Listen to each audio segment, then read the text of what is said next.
Greetings, fellow portrait galleries. Tiki here. And Jacob Wile, too. And welcome to the epic return of the Star versus the Forces of Evil section of Tiki's Universe. That's right. It's a show where we react and respond to all kinds of animated programming. We just got done with the first block of Milo Murphy's Law, and now switching over, we're doing Star versus Forces of Evil. Good to be back with this show, Jacob. Good to be back. Yeah.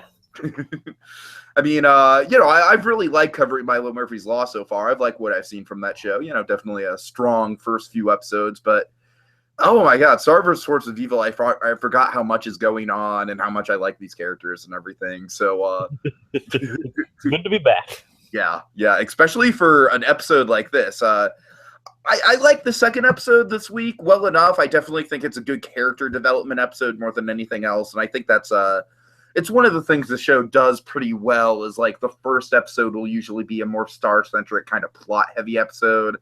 And then the second, or I don't know, they switch it around. Like we got Ludo in the Wild second episode. So they'll switch around which of the two. But, regardless, I feel like they'll do this a lot where they'll have a more experimental episode and then a more kind of like joke-heavy character development episode. Definitely what they did this week. Yeah. So we get Glossaric again. Yay. You're happy about that. Yeah, although I must say I wasn't crazy about the first gag with seeing his boxers and everything. I'm like, yeah, whatever. I don't know. It's fine. It did bother me, but I was like, that's kind of cheap humor right there. So Jacob, this episode isn't like a continuation of the whole wand episode we got, the spider with a top hat episode, right? It doesn't seem that way. Because, I mean, it does still start out very much like the wand is going haywire and there's all these crazy things coming. Like, I like how the episode starts basically like she's just summoning Glossaric and, all she has to say is just like, look. Narwhal blast. Please stop doing that. He tries to bleach them. Yes, he actually does bleach one of the narwhals who's actually like. I can't imagine that's doing much for the narwhal's health. I can't imagine that's good for that poor narwhal. Like, you don't have to kill them. She's like, you don't have to kill them. They're not dead. Which is it's actually pretty dark. Yeah, it's like at first, like, Glossaric just instantly assumes that Star went on a narwhal killing spree, essentially. Like, all right, I'll get the bleach. You start the car. Finding the evidence. Oh, God. Okay, so essentially this episode, the big premise, and it's an exciting premise, and it's pulled off really well, is Star venturing inside her own wand, because we've had this little pesky plot of the wand going haywire throughout the first half of the season. So nice to see that explored. What do you think of the whole premise as a whole? It's pretty interesting how like the whole time loop thing is pretty interesting. Yeah, man, there's some really interesting you know what it reminds me of actually? It vaguely reminds me of kind of like PG Rick and Morty. It's kind of like crosses Inception almost. Yeah, a little bit, but like with Rick and Morty, I say that because Rick and Morty always gets into like, oh, like don't see yourself in the, don't look at your other dimension of your. God, I'm doing a terrible Rick impression. I'm sorry. That's a wubba-dub-dub. Wow, I apologize to Dan Harmon. That is a terrible Rick impression. I used to be. It's actually Justin Roiland who does that. Oh, I'm sorry. Believe it or not. No, I should have known that. Yeah, believe it or not, it's Justin Roiland. Like, yeah. Oh, jeez, Rick. I think I do Morty better than Rick. Funny enough, they're both the same person. Okay. Anyways, God, what was I even saying about? Wow, I got really off track there. I'm sorry.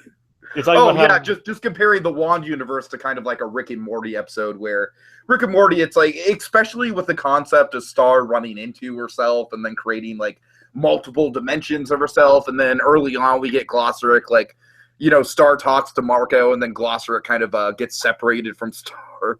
And then I love the Yeah, I love the reemergence of Glossaric towards the end, where he's being sewed into a canvas. Yeah, the canvases are tell quite an interesting story. Yeah, that must have been a really painful way to get reincarnated too. Just all that needle going over your body, just back and forth, back and forth. Yeah. Okay, let's go over some of the school stuff because there's some cool kind of trippy elements there. Plus, there's also an Easter egg in one scene. Is there hit me? I might know what you're talking about. I might not. Marco has a several times sticker on his locker. Oh, okay. Yeah, I didn't catch that. Nice. Yep. Oh, I get what you're doing here. This is just a time loop, and I'm going to turn around. Yeah, school, that way, school, school. At least they gave this star Marco's hoodie so you could tell which one was the first star, basically. Yeah, and Star's trying to go around and look for something that doesn't belong, according to Glossaric. And so first she finds the hoodie, and then she finds the pet pig coat, little Chauncey. Like, I'm pretty sure he died. Oh, I'm pretty sure you died on the battlefield, little fella. The pig's just got like an arrow sticking out of its side. Unless we find out why and what battle he probably died in. Yeah, right. Plus, I have quite an interesting theory for this episode that came from this episode. You want to talk about that now or at the end? Probably towards the end. Okay, cool. All right, so they go into the principal's office and they see River Butterfly's rocking chair. I just love saying the name River Butterfly. It's such a cool name. What's kind of funny is that how the queen's name is Moon Butterfly. Yeah. Put together, their names are Moon River. Like the song. Sure. Jacob, I think that's kind of funny. I don't know if you caught this little character moment, but I really like rewatching it. It really kind of like melted my heart a little bit when she shoos little Chauncey off of the rocking chair, and then she sees the image of her dad, and she's just like, "Oh, Papa, I love you so much." There's something so goddamn endearing about that. It's like Star is totally a daddy's girl, and she owns it. You know what I mean? Yep, she definitely prefers her father. That's for sure. I don't know. Like, did that affect you the same way it affected me? I just think that's adorable. Just like hugging the chair, like, "Oh, Papa, I love you so much." Yeah, that is pretty cute. Anyway, so let's see. Is this where we get into the haunted mansion portrait chamber? That's when you see something else that doesn't belong. Right. Muni Castle. Oh yeah, right. Okay, gotcha. But the door that she opens leads to the grandma chamber. This window contains no chain. Oh, on this window. Okay, hold on. Take two. This chamber contains no windows and no doors, which offers you this chilling challenge to find a way out. Ha ha ha ha ha ha ha. Of course, there's always my way. Sorry, I've just always wanted an excuse to do that. Anyways, so yeah, a really interesting kind of story stuff with these tapestries. What do you think? Yeah, probably like her mother, grandmother, and great grandmother. Mm-hmm. Like the history of the butterflies, almost. Yeah, of course we get the reveal with the mother. Is there anything is there any big kind of reveals that I'm missing with the other two? I don't know, but I don't know about the first one, but I do have some theories regarding this. Okay.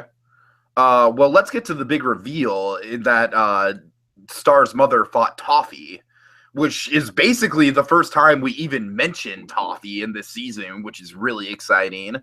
And then we get, we see her severing Toffee's finger. Which on a Disney show, damn. Yeah. So what do you think of that whole reveal? I thought it was really cool. Kind of, it's a great way to build to Toffee. Like seeing him in the tapestry. It's like, we know he's coming. We know he's coming. Yeah, the plaque even labels him as immortal. Right. So I, really interesting development there. I do have this is admittedly, this theory is a bit of a stretch, but I did kind of think of this while I watched this. Go ahead. Well, you think about it. Toffee had intimate knowledge of the wand and the first spell that was taught to her, taught to Mm-hmm. Star, right? The whispering spell. He knew about that. Sure. Somehow he had access to that knowledge.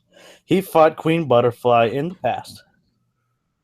Her mother, possibly her mother, who was once also married to a human, also married a monster, right? Yes. Right. My theory is Toffee has had more than a run with the butterflies. My theory, Toffee is a butterfly. Oh, shite. Okay. Wow. I like it. That's not without evidence, Jacob. That's a good theory. Oh man. Oh, that'd be big.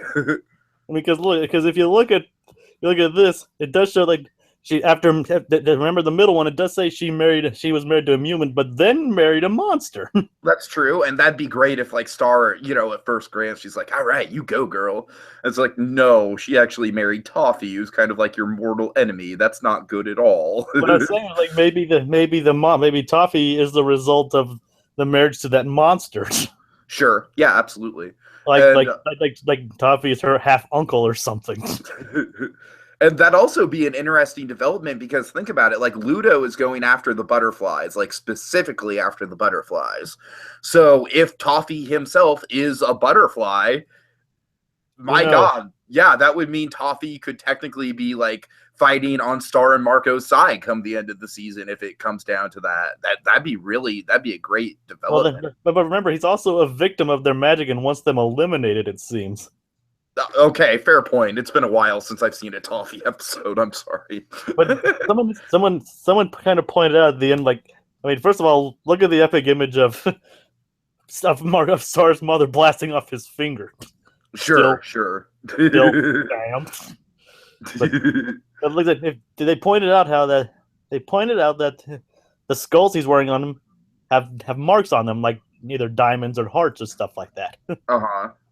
So who knows what that means? And all these people have those things on their cheeks, and it kind of confirms that the cheeks on these females' faces all are playing card.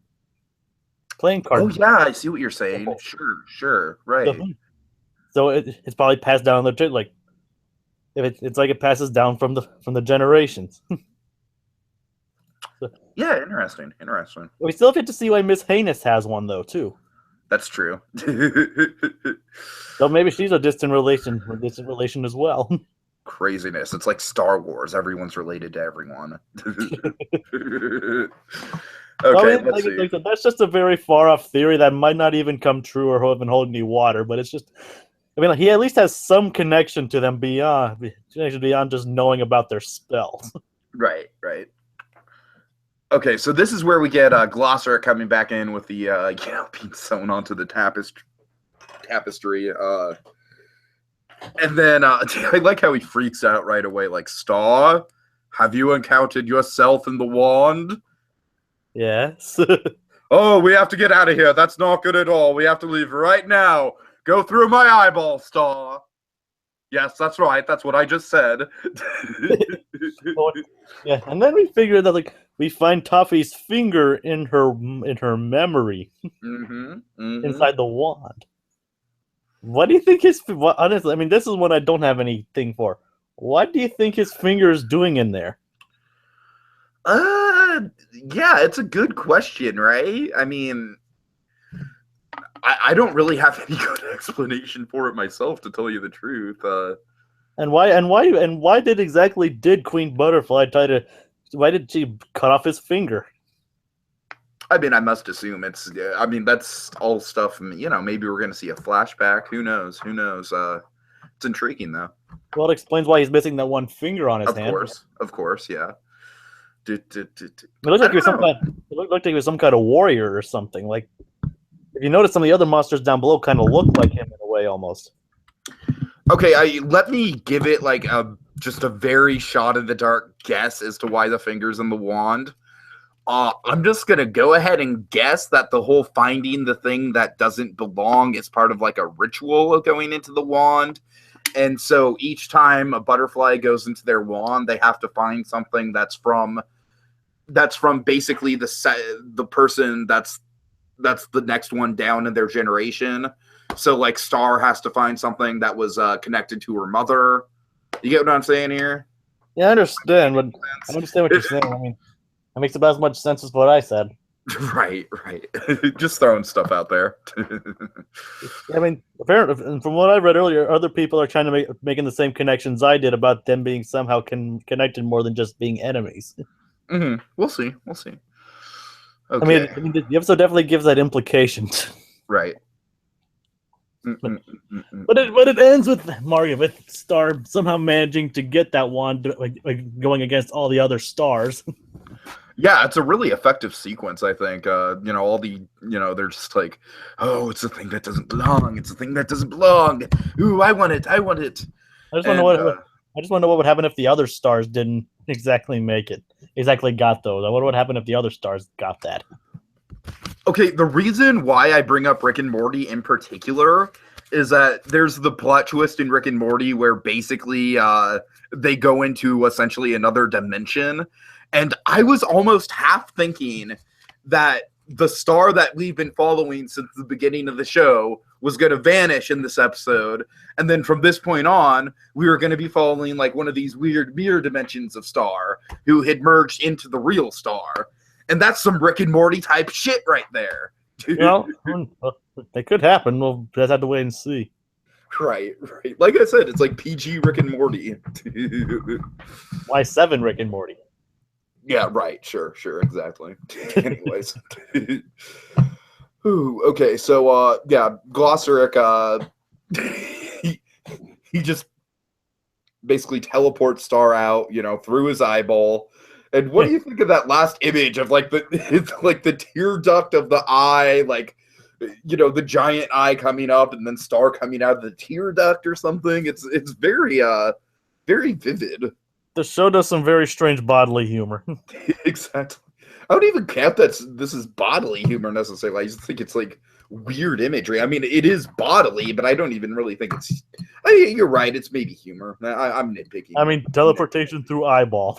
Okay, yeah, fair enough. It is pretty. It is rather humorous. Okay. And then the final thing is she throws Poppy's finger into the closet. That's not exactly what I meant by get rid of it. Yeah, it's probably not a good idea. No, I mean, I was almost half expecting to see that finger start to regenerate. No, but all we see is him trying or just taking a break. Right. Kind of magicked out for the day. Until Marco comes in and he's like, "Hey, have any of you seen my red hoodie?" Again. And hit with a narwhal blast, which confirms Star's wand is working again. Yay! Finally. Yep. Okay. Really good episode, Jacob. Lots of talking points. So, any final thoughts? Nope. Interesting talking points plus an interesting theory that popped out of it. Okay. So we will be right back. We'll be covering the next episode entitled Pizza Thing. Oh yeah, Ponyhead episode, Pizza Thing. Yeah. You're done, girl? Oh god. So we will be back pretty much immediately. So until then, folks, stay tuned until we get a little weird, a little wild. Once again, yeah. I am your host, your ghost host.